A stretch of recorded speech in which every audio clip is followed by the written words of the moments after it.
सब सुख लहै तुम्हारी सरना, तुम रक्षक काहू को डरना। संकट मोचन महाबली हनुमान, जिनका नाम मात्र लेने से भी सभी कष्ट दूर हो जाते हैं, वो श्री राम के सबसे बड़े भक्त है और समय के अंत तक इस धरती पर धर्म के रक्षक भी। हनुमान जी को भगवान शिव का अंश कहा जाता है। अगर हम आपसे ये कहें कि एक बार हनुमान जी और शिव जी के बीच एक बहुत भीषण युद्ध हुआ था और हनुमान जी जन्म से भी पहले श्री राम जी से जुड़े हुए थे, तो आपको कैसा लगेगा? हनुमान जी से जुड़ी कई ऐसी कहानियां हैं जिनके बारे में शायद ज्यादा लोग नहीं जानते।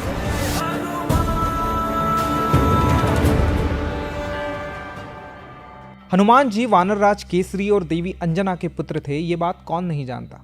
पर क्या आप जानते हैं कि देवी अंजना पहले एक अप्सरा थी जिनका नाम था पुंजिकस्थला। लेकिन एक बार ऋषि दुर्वासा जब इंद्रदेव की सभा में उनसे कुछ बात कर रहे थे तो पुंजिकस्थला कई बार उनके सामने से गुजरी, जिससे उनका ध्यान भटक रहा था। दुर्वासा ऋषि ने क्रोध में आकर पुंजिकस्थला को श्राप दे दिया कि उनका जन्म धरती पर होगा और वो भी वानर रूप में। इसके बाद ही पुंजिकस्थला का जन्म देवी अंजना के रूप में हुआ और वानर राज केसरी से उनका विवाह हुआ। धरती पर उन्होंने कड़ी तपस्या की और वायुदेव के आशीर्वाद से हनुमान जी को जन्म दिया। हनुमान जी के जन्म से जुड़ी एक और ऐसी कहानी है जिसे ज्यादा लोग नहीं जानते। हनुमान जी अपने जन्म से भी पहले श्री राम से जुड़े हुए थे। आनंद रामायण के सार कांड के अनुसार जब राजा दशरथ ने पुत्र की प्राप्ति के लिए यज्ञ किया था, तब अग्निदेव ने प्रकट होकर उन्हें प्रसाद में खीर दी थी। इस खीर को तीनों रानियों में बांट दिया गया था, लेकिन माता कैकेयी को जो खीर का हिस्सा मिला था उसे एक चील छीन कर ले गई थी। जब वो चील अंजनी पर्वत के ऊपर से जा रही थी तो उससे वो खीर गिर गई और देवी अंजना को मिल गई। उन्होंने उस खीर को खा लिया और उसके बाद हनुमान जी का जन्म हुआ। जहां एक तरफ आशीर्वाद में मिली खीर से श्री राम, लक्ष्मण, भरत और शत्रुघ्न का जन्म हुआ, वहीं दूसरी तरफ महाबलशाली हनुमान जी इस धरती पर आए। हनुमान जी के अनेकों नाम हैं, पर बचपन से लेकर आज तक हमने जितनी भी कहानियां सुनी और देखी, हर जगह बजरंगबली को हनुमान जी कहा जाता है। लेकिन ये नाम उन्हें जन्म से नहीं मिला था। हनु यानी ठुड्डी या जबड़ा। वाल्मीकि रामायण के किष्किंधा कांड के अनुसार बचपन में जब हनुमान जी ने धरती से सूरज को देखा तो उन्हें लगा कि वो एक पका हुआ फल है। उन्हें उस फल को खाने का मन करने लगा और उन्होंने सूरज को खाने के लिए उसकी दिशा में उड़ान भर दी।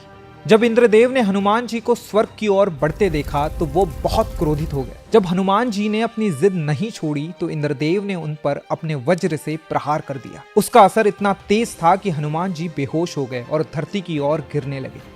जब पवनदेव ने अपने पुत्र को इस हालत में आसमान से गिरते हुए देखा तो उन्हें लेकर वो पाताल लोक चले गए। पवनदेव बहुत क्रोधित थे, दुखी थे। उन्होंने पूरे ब्रह्मांड की हवा को रोक दिया। सभी जीवों का दम घुटने लगा और धरती पर हाहाकार मच गया। तब जीवन को बचाने के लिए और धरती पर हवा को वापस लाने के लिए सभी देवी देवताओं ने पाताल लोक जाकर हनुमान जी को ढेरों आशीर्वाद दिए। वज्र के प्रहार से पवन पुत्र के जबड़े की हड्डी टूट गई थी, इसी कारण उन्हें हनुमान नाम मिला। ब्रह्मदेव ने उन्हें ब्रह्मांड के अंत तक जीवित रहने का वरदान दिया और विष्णु जी ने उन्हें आजीवन सबसे बड़ा भक्त होने का वरदान दिया। सिर्फ यही नहीं, इंद्रदेव ने उन्हें यह भी वरदान दिया कि अब से उन्हें कोई अस्त्र या शस्त्र चोट नहीं पहुंचा पाएगा। पुराणों के हिसाब से ऐसा माना जाता है कि हनुमान जी शिव जी के अवतार है। लेकिन अगर हम आपसे ये कहें कि एक बार हनुमान जी और शिव जी के बीच भयंकर युद्ध हुआ था, तो पद्म पुराण के पाताल कांड के अनुसार श्री राम ने अश्वमेध यज्ञ का आयोजन किया।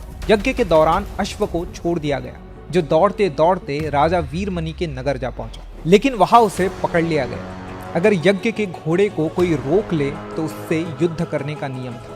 राजा शत्रुघ्न ने उस घोड़े को छुड़ाने के लिए युद्ध की घोषणा कर दी। वहीं दूसरी तरफ वीरमणि भगवान शिव के बहुत बड़े भक्त थे और इसलिए उन्होंने इस युद्ध को जीतने के लिए शिव जी से मदद मांगी। शिव जी उनकी मदद करने के लिए तैयार हो गए, लेकिन सिर्फ तब तक जब तक श्री राम खुद युद्ध करने ना आ जाए, क्योंकि शिव जी भगवान राम के सामने शस्त्र नहीं उठाएंगे। शिव जी ने वीरभद्र का रूप ले लिया और युद्ध भूमि में आ गए। एक घमासान युद्ध हुआ जिसमें भरत जी के बेटे पुष्कल की मृत्यु हो गई और शत्रुघ्न जी बेहोश हो गए। तब श्री राम की सेना को हारते हुए देख हनुमान जी स्वयं युद्ध भूमि में आए। उन्होंने एक बड़े से पत्थर से शिव जी के रथ के टुकड़े कर दिए और फिर पत्थर से शिवजी के सीने पर वार किया। इस वार के जवाब में शिवजी ने अपने त्रिशूल को तेजी से हनुमान जी पर चलाया। हनुमान जी ने त्रिशूल को अपने हाथों में लेकर उसके भी टुकड़े टुकड़े कर दिए। इसके बाद शिवजी ने हनुमान जी पर शक्ति से प्रहार किया। ये शक्ति हनुमान जी के सीने में जाकर लगी और उनका संतुलन बिगड़ गया। क्रोध में आकर उन्होंने पलटकर एक बड़े से पेड़ से शिवजी पर वार किया। शिवजी के गले में बंधे सर्प डरकर पाताल लोक में चले गए। शिवजी ने हनुमान जी को चेतावनी दी कि अब वे उनका संहार करके रहेंगे और फिर शिवजी ने हनुमान जी पर एक लोहे के मूसल से वार किया।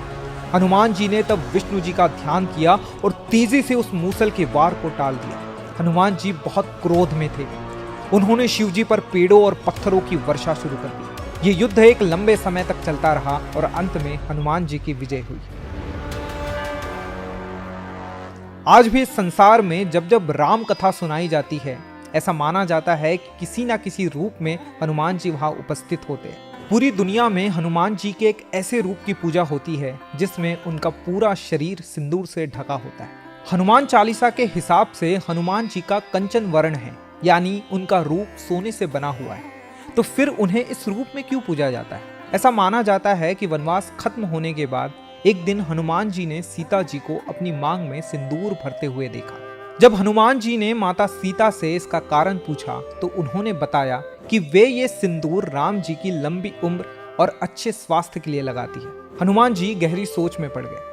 तभी उन्हें एक ख्याल आया और वे चुपचाप वहां से चले गए। कुछ देर बाद जब वे राम जी के दरबार में लौटे तो उनका पूरा शरीर सिंदूर से रंगा हुआ था। ये देखकर श्री राम हैरान हो गए। जब उन्होंने हनुमान जी से इस बात का कारण पूछा तो उन्होंने अपना सर झुकाकर प्रभु से कहा, जब माता सीता के एक चुटकी सिंदूर लगाने से श्री राम की उम्र लंबी हो सकती है तो पूरे शरीर पर सिंदूर लगा लेने से श्री राम को कितना लाभ होगा। हनुमान जी की ऐसी भक्ति देखकर श्री राम का मन प्रसन्न हो गया।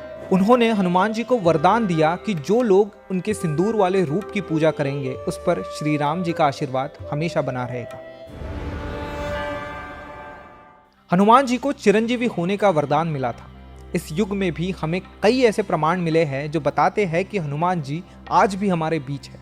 लेकिन हनुमान जी का संबंध सिर्फ त्रेता युग की रामायण या कलयुग से नहीं है, बल्कि द्वापर युग की महाभारत से भी है। महाभारत के युद्ध में हनुमान जी ने एक महत्वपूर्ण भूमिका निभाई थी। महाभारत की कहानी के हिसाब से हनुमान जी ने अर्जुन को यह वरदान दिया था कि वे कुरुक्षेत्र के युद्ध में अर्जुन की सहायता करेंगे। इसीलिए जब महाभारत का युद्ध शुरू हुआ तो हनुमान जी अर्जुन के रथ पर लगे झंडे पर विराजमान हो गए और युद्ध के अंत तक उन्होंने अर्जुन का साथ दिया। युद्ध खत्म होने के बाद जैसे ही अर्जुन अपने रथ से उतरे, श्री कृष्ण ने हनुमान जी का आभार प्रकट किया। हनुमान जी ने श्री कृष्ण को प्रणाम कर वहां से प्रस्थान किया। जैसे ही हनुमान जी वहां से गए, अर्जुन का रथ जलकर राख हो गया। ये देखकर अर्जुन चकित रह गए। तब श्री कृष्ण ने उन्हें समझाया कि पूरे युद्ध में हनुमान जी उनकी और उनके रथ की रक्षा कर रहे थे, जिसके बिना पांडवों का इस युद्ध में जीतना संभव नहीं था। आज हमारे बीच रामायण के कई वर्जन एग्जिस्ट करते हैं। हर दिशा में रामायण की अलग अलग कहानियां प्रचलित है, जिनमें से सबसे पुरानी और सबसे ज्यादा फेमस है वाल्मीकि रामायण, जो ऋषि वाल्मीकि ने लिखी थी। लेकिन वाल्मीकि रामायण सबसे पहली रामायण नहीं थी, बल्कि उनसे भी पहले हनुमान जी ने रामायण का अपना वर्जन लिखा था, जो कि हनुमद रामायण के नाम से जानी जाती है।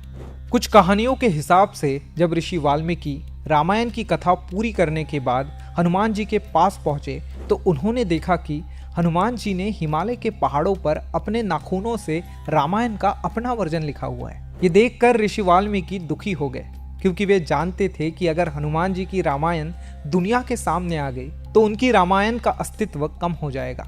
जब हनुमान जी को ऋषि मुनि के दुख का कारण पता चला तो उन्होंने बिना एक पल सोचे अपनी लिखी हुई रामायण को नष्ट कर दिया और रामायण का ये वर्जन हमेशा के लिए गायब हो गया। तो ये थी हनुमान जी से जुड़ी कुछ ऐसी कहानियां जिनके बारे में शायद ज्यादा लोग नहीं जानते। अगर आप हनुमान जी या रामायण से जुड़ी और ऐसी लेसर नोन कहानियों में इंटरेस्टेड है तो हमारी ये वीडियो देख सकते हैं। और अगर आपके पास भी ऐसी कुछ कहानियां हैं तो हमें कमेंट सेक्शन में जरूर बताएं। And don't forget to subscribe to Raj for more अनकही, अनदेखी और अनसुनी कहानियां।